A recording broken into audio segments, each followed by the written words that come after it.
Welcome back to Beena's learning class. 8ാം ക്ലാസ്സിലെ basic സയൻസിൻ്റെ കെമിസ്ട്രിയുടെ പാഠമാണ് കുഞ്ഞുങ്ങളെ കേട്ടോ. അപ്പോൾ ഫിസിക്സിൻ്റെ ഒന്നാമത്തെ പാഠം നമ്മൾ ഒരു പാർട്ട് ഇട്ടായിരുന്നു, അത് നിങ്ങൾ കണ്ടായിരുന്നോ? പാഠത്തിൻ്റെ പേരൊക്കെ ഒന്ന് നല്ലപോലെ അറിയണേ കേട്ടോ. അതായത് നമ്മുടെ സ്ഥിതി വൈദ്യുതിയെക്കുറിച്ചാണ് നമ്മൾ ഫസ്റ്റിൽ എടുത്തത് അതിനെ കേട്ടോ. സ്റ്റാറ്റിക് ഇലക്ട്രിസിറ്റി എന്ന് പറയുന്നത് ആദ്യത്തെ 3 പാഠം ഫിസിക്സാണ്, അത് കഴിഞ്ഞിട്ട് 3 പാഠം കെമിസ്ട്രിയാണ്, അത് കഴിഞ്ഞിട്ട് ബയോളജി. നമ്മുടെ ഫസ്റ്റ് ടൈമും അതുപോലെ ആയിരുന്നു. അപ്പം കെമിസ്ട്രിയുടെ രണ്ടാമത്തെ ടെസ്റ്റിൻ്റെ കെമിസ്ട്രിയുടെ ആസിഡുകൾ, ബേസുകൾ, ലവണങ്ങൾ എന്ന് പറയുന്ന ഒരു ചാപ്റ്റർ ഉണ്ട് നമുക്ക് കേട്ടോ. കെമിസ്ട്രിയുടെ രണ്ടാമത്തെ ടെസ്റ്റിലെ ഒന്നാമത്തെ പാഠമാണ്. ചാപ്റ്റർ വെച്ച് നോക്കുമ്പോൾ 13ാമത്തെയാണ്. നമ്മൾ കഴിഞ്ഞ വർഷം നമ്മൾ ഈ ആസിഡുകളെക്കുറിച്ചും ബേസുകളെക്കുറിച്ചും ഒക്കെ പഠിച്ചത് ഓർമ്മയുണ്ടോ കുഞ്ഞുങ്ങളെ? അപ്പോൾ എന്താണ് ഈ ആസിഡ്, എന്താണ് ഈ ബേസ്, അങ്ങനെ കുറേ കാര്യങ്ങൾ എടുത്തിട്ട് നമുക്ക് എന്ത് ചെയ്യാം, ടെസ്റ്റിലോട്ട് കയറാം. കാരണം അതെന്താണെന്ന് അറിയണ്ടായോ?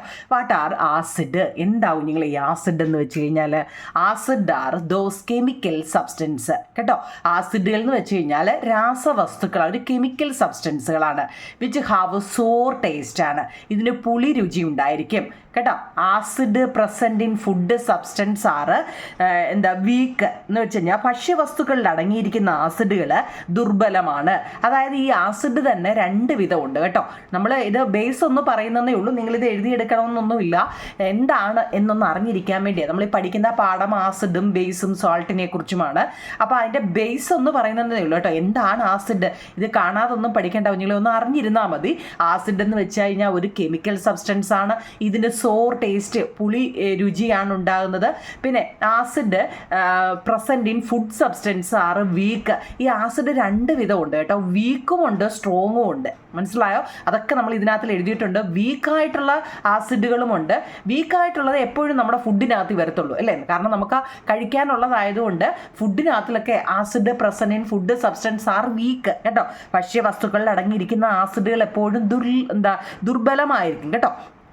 അതുപോലെ തന്നെ വെൻ ഡിസോൾവ്ഡ് ഇൻ വാട്ടർ, പിന്നെന്താ കുഞ്ഞുങ്ങൾ, dissolved in water dissociate to give H+ ion കേട്ടോ. H+ അയോണ് അതെന്ന് വെച്ചാൽ അങ്ങനെയൊക്കെ നിങ്ങൾ ആദ്യമായിട്ട് കേൾക്കുമായിരിക്കും അല്ലേ?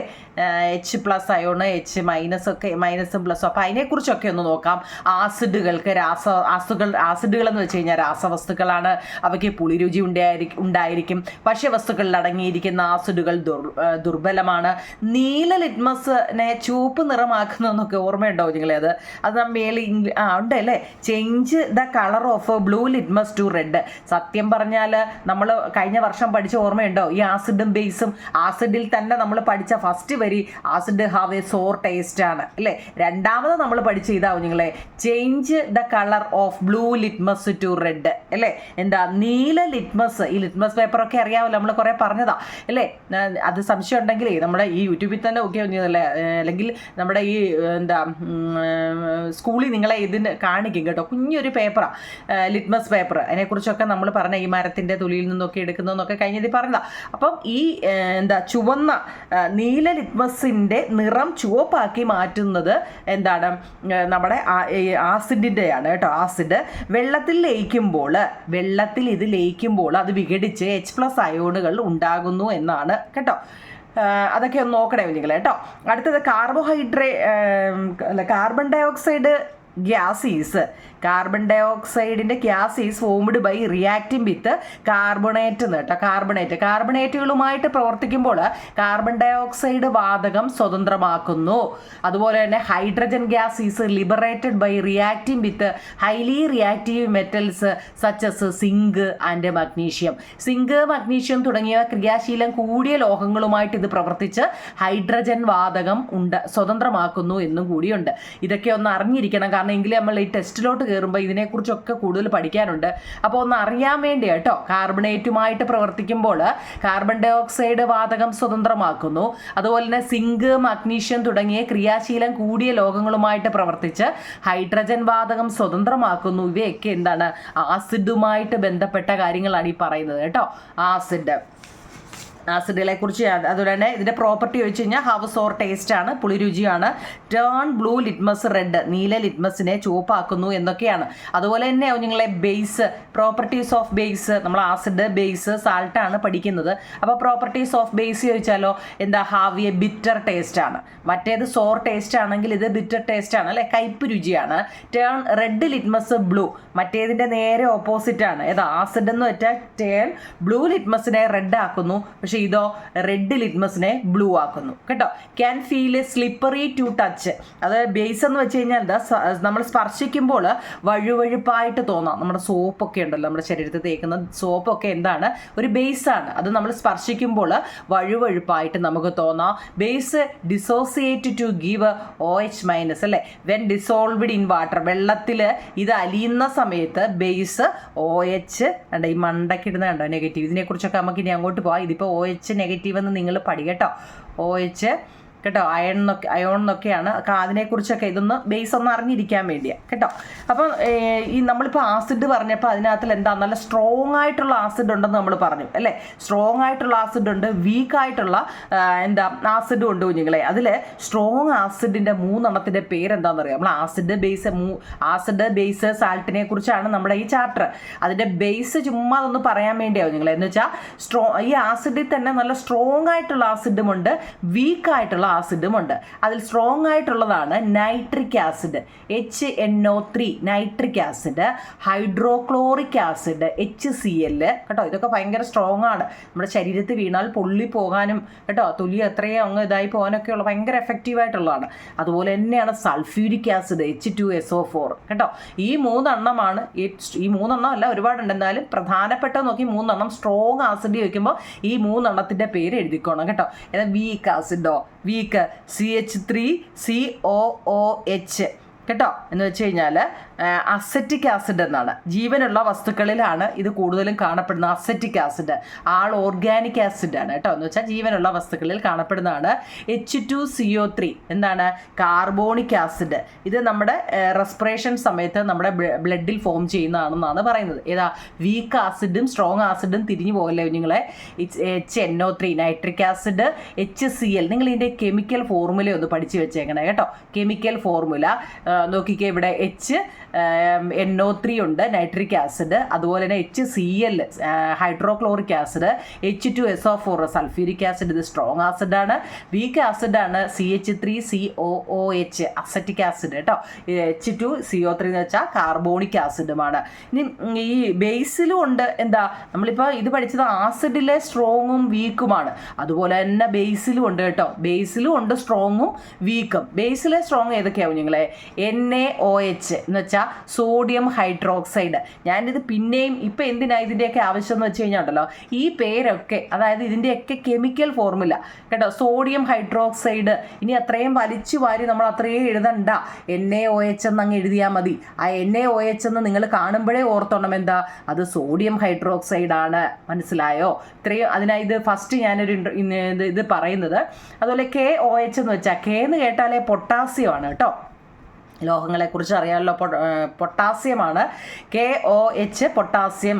OH എന്ന് വെച്ചാൽ ഹൈഡ്രോക്സൈഡാണ് കേട്ടോ. Na എന്ന് വെച്ച് കഴിഞ്ഞാൽ സോഡിയമാണ്, അതിൻ്റെ കൂടെ OH കൂടെ ചേർത്തപ്പോൾ ഹൈഡ്രോക്സൈഡ്. NaOH എന്ന് വെച്ചാൽ സോഡിയം ഹൈഡ്രോക്സൈഡ്. K എന്ന് വെച്ചാൽ പൊട്ടാസ്യമാണ്, OH കൂടെ ചേർത്തപ്പോൾ ഹൈഡ്രോക്സൈഡ്, പൊട്ടാസ്യം ഹൈഡ്രോക്സൈഡ്. Mg എന്ന് വെച്ചാൽ മഗ്നീഷ്യമാണ്, അതിൻ്റെ കൂടെ OH ഇട്ടപ്പം മഗ്നീഷ്യം ഹൈഡ്രോക്സൈഡ്. Ca എന്ന് വെച്ചാൽ എന്താണ്, കാൽസ്യം അല്ലേ, അതിൻ്റെ കൂടെ OH ഇട്ടിട്ടപ്പോൾ ഹൈഡ്രോക്സൈഡ്. അപ്പം NaOH, KOH, MgOH, CaOH ഇതെല്ലാം എന്താണ്, സ്ട്രോങ് ബേസുകളാണ്. അങ്ങനെയാണെങ്കിൽ വീക്ക് ബേസ് ഏതാണ്, NH4OH. NH4OH. NH4 എന്ന് വെച്ചാൽ എന്താ വെച്ചാൽ അമോണിയം. ഇതൊക്കെയൊന്ന് അറിയണേ, അമോണിയം. OH എന്ന് വെച്ചാൽ ഹൈഡ്രോക്സൈഡ് കേട്ടോ. അപ്പം വീക്ക് ആസിഡും സ്ട്രോങ് ആസിഡും വീക്ക് ബേസും സ്ട്രോങ് ബേസുമാണ് നമ്മളിപ്പോൾ പറഞ്ഞത്. നമ്മൾ ഈ പറഞ്ഞതിൽ ഭക്ഷ്യവസ്തുക്കളിൽ അടങ്ങിയിരിക്കുന്ന ആസിഡുകളുണ്ടോ ഇല്ലേ, നമ്മൾ ഈ കഴിക്കുന്ന ഫുഡ് ഉണ്ടല്ലോ, ഫുഡിൽ അടങ്ങിയിരിക്കുന്ന ആസിഡുകൾ, ആസിഡ് സ്ട്രോങ്ങും വീക്കും നമ്മൾ പറഞ്ഞു. എന്നാൽ നമ്മൾ കഴിക്കുന്നതിനകത്തിൽ എന്തായിരിക്കും, കഴിക്കുന്നതിനകത്തിൽ എപ്പോഴും വീക്ക് ആസിഡുകളായിരിക്കും അല്ലേ. ബട്ടർ ബട്ടർ മിൽക്ക് എന്ന് വെച്ചാൽ തൈര്. കറക്റ്റ്, തൈരിനകത്തിൽ ഏതാണെന്ന് നമ്മൾ പഠിക്കുന്നുണ്ട് അല്ലേ, ലാക്റ്റിക് ആസിഡ് ആണ് കേട്ടോ. മലയാളം ഇംഗ്ലീഷും എഴുതി വെച്ചിട്ടുണ്ട് നിങ്ങൾക്ക് കുറച്ചുകൂടെ ഒന്ന് പഠിക്കാൻ വേണ്ടി. ബട്ടർ മിൽക്ക് അല്ലെ മോര് അല്ലെങ്കിൽ തൈര് അല്ലേ, അതിനകത്തിലെല്ലാം ലാക്റ്റിക് ആസിഡാണ്. പിന്നെ വിനീഗർ, വിനാഗിരിക്കകത്തിൽ അസറ്റിക് ആസിഡാണ്. ടാമറിൻ്റെ പുളി അല്ലേ, പുളിക്കകത്തിൽ ടാർട്ടാറിക് ആസിഡാണ്. ലെമൺ, നാരങ്ങയ്ക്കകത്ത് സിട്രിക് ആസിഡാണ്. ആപ്പിള്, അതിനകത്ത് മാലിക് ആസിഡാണ്. ഇതൊക്കെ നമ്മൾ കഴിക്കുന്നതിലെ ആസിഡുകൾ ഏതൊക്കെയാണെന്ന് വെച്ചാൽ ഇപ്പോൾ ഒരു 6 എണ്ണം പറഞ്ഞിട്ടുണ്ട്, അല്ല 5 എണ്ണം ഉണ്ട്. ഒരുപാടുണ്ട് കുഞ്ഞുങ്ങളെ, പ്രധാനപ്പെട്ടത് നോക്കി എഴുതിയതാണ് ഈ 5 എണ്ണം കേട്ടോ. ഭക്ഷ്യവസ്തുക്കൾ അടങ്ങിയിരിക്കും ആസിഡുകൾ എന്തെല്ലാമാണ് അത് പഠിച്ചു വെച്ചേക്കണേ. നമ്മൾ ആസിഡ് എന്നാൽ എന്തെന്ന് പറഞ്ഞായിരുന്നു. ആസിഡ് അതായത് ഇപ്പോൾ പറയാം lemon juice, butter milk, tamarind, vinegar etcetera contain certain acid. നമ്മളിപ്പോൾ പലതരത്തിലുള്ള ആസിഡുകൾ എന്താണ്, നാരങ്ങ നീര്, മോര്, പുളി, വിനാഗിരി തുടങ്ങിയവയിൽ ചില ആസിഡുകളൊക്കെ അടങ്ങിയിരിക്കുന്നു എന്ന് നമ്മൾ പറഞ്ഞു. അതുപോലെ litmus paper is red in acid അല്ലേ, നമ്മൾ പറഞ്ഞ എന്താ ലിറ്റ്മസ് പേപ്പറിൻ്റെ നിറം ചുവപ്പ് ആയിരിക്കും ഏത് ആസിഡിലാണ്. ഇനി all acid have a sour taste. എല്ലാ ആസിഡിനും എന്ത് ടേസ്റ്റാണ്, ആസിഡിനൊക്കെ എന്ത് ടേസ്റ്റ് ആവും നിങ്ങളെ, നമ്മൾ ഫസ്റ്റിൽ പറഞ്ഞു എന്താ, സോർ ടേസ്റ്റ് ആണ് അല്ലേ. അതുപോലെ തന്നെ ബ്ലൂ ലിറ്റ്മസിനെ റെഡ് ആക്കുന്ന ജോലിയുണ്ട്. പിന്നെ ഇപ്പോൾ പറഞ്ഞ എന്താ, ആൾ ആസിഡ് ഹാവ് സോർ ടേസ്റ്റ്, ആസിഡുകൾക്കെല്ലാം സോർ ടേസ്റ്റാണ്. ഇപ്പം നമ്മൾ ഈ പറഞ്ഞല്ലേ പുളിപ്പ് വരുന്ന എന്തൊക്കെയാണ്, നമ്മൾ തൈരിന് പുളിപ്പുണ്ട്, നാരങ്ങ നീരിന് പുളിപ്പ്, പിന്നെ പുളി അല്ലേ, ടാമറിൻ്റെ, വിനാഗിരി, ഇതിനെല്ലാം പുളിപ്പുണ്ട്. ഈ പുളിപ്പ് വരുമ്പോഴേ ഓർത്തോണം അതെല്ലാം എന്താ, ആസിഡുകളാണ് അല്ലേ. Acid present in food substance are week, hydrochloric acid, nitric acid, sulphuric acid. ഇപ്പം ഞാൻ പറഞ്ഞായിരുന്നു അല്ലേ, ഇത് 3 എണ്ണം എന്താ കുഞ്ഞുങ്ങളെ, സ്ട്രോങ് ആസിഡുകളാണ് കേട്ടോ.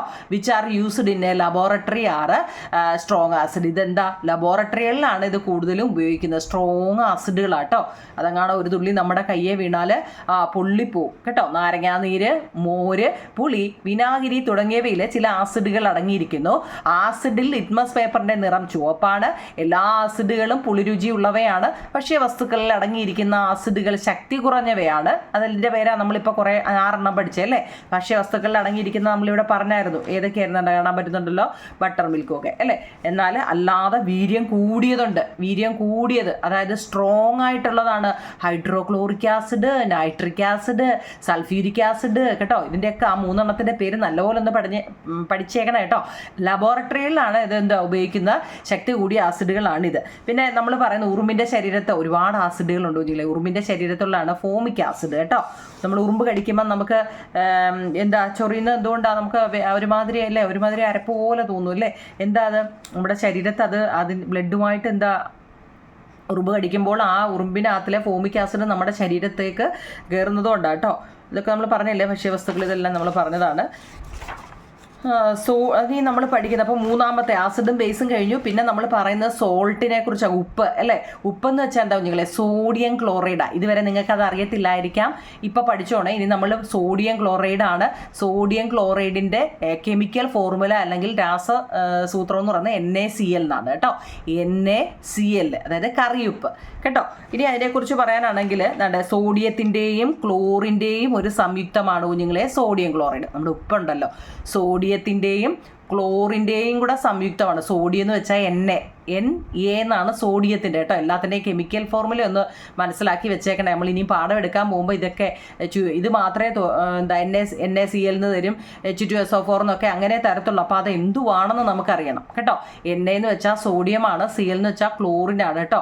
ഇത് രണ്ടും കൂടെ സംയുക്തമാണ് സോഡിയം ക്ലോറൈഡ് എന്ന ഉപ്പ് എന്ന് പറയുന്നത് അല്ലേ. ഇനി അതിന് വേറെയും പേരുണ്ട് ഈ ഉപ്പിന് കേട്ടോ. കോമൺ സാൾട്ട് എന്നും റോക്ക് സാൾട്ട് എന്നും saline, table salt, regular salt, sea salt, ഇങ്ങനെയൊക്കെ ഈ ഉപ്പിന് പറയുന്നുണ്ട് കേട്ടോ. ഇതിൻ്റെ കെമിക്കൽ ഫോർമുല NaCl ആണ് കേട്ടോ. ഒന്ന് പഠിച്ചു വെച്ചേക്കണേ നിങ്ങൾ. നമ്മുടെ 3ാമത്തെയാണ്.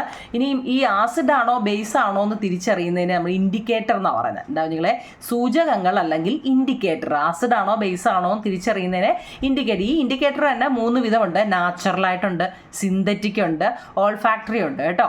നാച്ചുറൽ എന്ന് വെച്ചാൽ നമ്മുടെ പ്രകൃതിയിൽ നിന്നുള്ള ആസിഡ് ആണോ ബേസ് ആണോ എന്ന് അറിയുന്നത്. അതായത് ഇപ്പോൾ മഞ്ഞപ്പൊടി നമ്മുടെ മഞ്ഞപ്പൊടിയാണെങ്കിൽ നമ്മൾ ഒരു ഗ്ലാസ് വെള്ളം എടുത്തിട്ടേ ആ വെള്ളത്തിനകത്തിലോട്ട് കുറച്ച് മഞ്ഞപ്പൊടി ഇട്ട് കൊടുക്കുക അല്ലേ. ആ മഞ്ഞപ്പൊടിക്കകത്തിൽ ഒരിച്ചിരി നമ്മുടെ സോപ്പ് പൊടി ഉണ്ടല്ലോ, തുണി കഴുകുന്ന സോപ്പ് പൊടി ഇട്ട് കൊടുക്കുമ്പോഴത്തേക്ക് ഈ മഞ്ഞ എന്തായിട്ട് മാറുമെന്നറിയോ? ചുവപ്പായിട്ട് മാറും. ഇതൊക്കെ നമുക്ക് വീട്ടിൽ ചെയ്തു നോക്കാവുന്ന കാര്യങ്ങളൊക്കെയാണ് കേട്ടോ. അപ്പോൾ അതുപോലെ സിന്തറ്റിക് എന്ന് വെച്ച് കഴിഞ്ഞാൽ എന്താ, ഇൻഡിക്കേറ്റർ എന്ന് വെച്ച് കഴിഞ്ഞാൽ ഉദ്ദേശിച്ചല്ല, അതൊരു എക്സ്പെരിമെൻറ്റ് ഞാനത് ഓർത്തപ്പം പറഞ്ഞതാണ്. നാച്ചുറൽ എന്ന് വെച്ച് കഴിഞ്ഞാൽ എന്താ നിങ്ങളെ പ്രകൃതിയിൽ നിന്നുള്ളതാണ്. സിന്തറ്റിക് എന്ന് വെച്ച് കഴിഞ്ഞാൽ നമ്മൾ കൃത്രിമമായിട്ട് ഉണ്ടാക്കുന്നതിനെയാണ് സിന്തറ്റിക് ഇൻഡിക്കേറ്റർ എന്ന് പറയുന്നത്. ഓൾ ഫാക്ടർ എന്ന് വെച്ചാൽ മണം കൊണ്ട് തിരിച്ചറിയാൻ പറ്റും. ചില ആസിഡ് ആണെങ്കിലും ബേസ് ആണെങ്കിലും നമുക്ക് എന്താ മണം കൊണ്ട് തിരിച്ചറിയാൻ പറ്റും ചിലതിനെ കേട്ടോ. ഇനി മെറ്റലുകൾ, ഇനി ഇത് ഞാൻ കുറേ എഴുതണമെന്ന് വിചാരിച്ചാൽ കുഞ്ഞുങ്ങളെ, അതായത് കുറച്ച് ഇതിൻ്റെ പേരും അതിൻ്റെ കെമിക്കൽ ഫോർമുല. ഇപ്പോൾ സിങ്ക് എന്ന് കേട്ട് കഴിഞ്ഞാൽ ZN ആണെന്ന് അറിയണം, മഗ്നീഷ്യം എന്ന് പറഞ്ഞാൽ Mg ആണെന്ന് അറിയണം, Al എന്ന് വെച്ചാൽ അലൂമിനിയം, അങ്ങനെ കുറേ എണ്ണത്തിന് ഞാൻ എഴുതണമെന്ന് വിചാരിച്ചതാണ്. അപ്പം നിങ്ങളിത് ഞാൻ തുടക്കമാണെന്ന് വെച്ചാൽ നമ്മൾ ആസിഡ് ബേസ് സാൾട്ടിനെ കുറിച്ചാണ് നമ്മൾ ഈ പാഠത്തിൽ. അപ്പോൾ അത് എന്താണ് എന്നറിയാൻ വേണ്ടി മാത്രം ഒന്ന് ഇട്ടതാണ്. നാളെ നമ്മൾ അതിൻ്റെ ഫസ്റ്റ് പാർട്ട് എടുക്കുന്നുണ്ട്, എന്നിട്ട് അതിൻ്റെ നോട്ടും തരാം കേട്ടോ. ഓക്കെ ആണോ കുഞ്ഞുങ്ങളെ? Okay, thank you.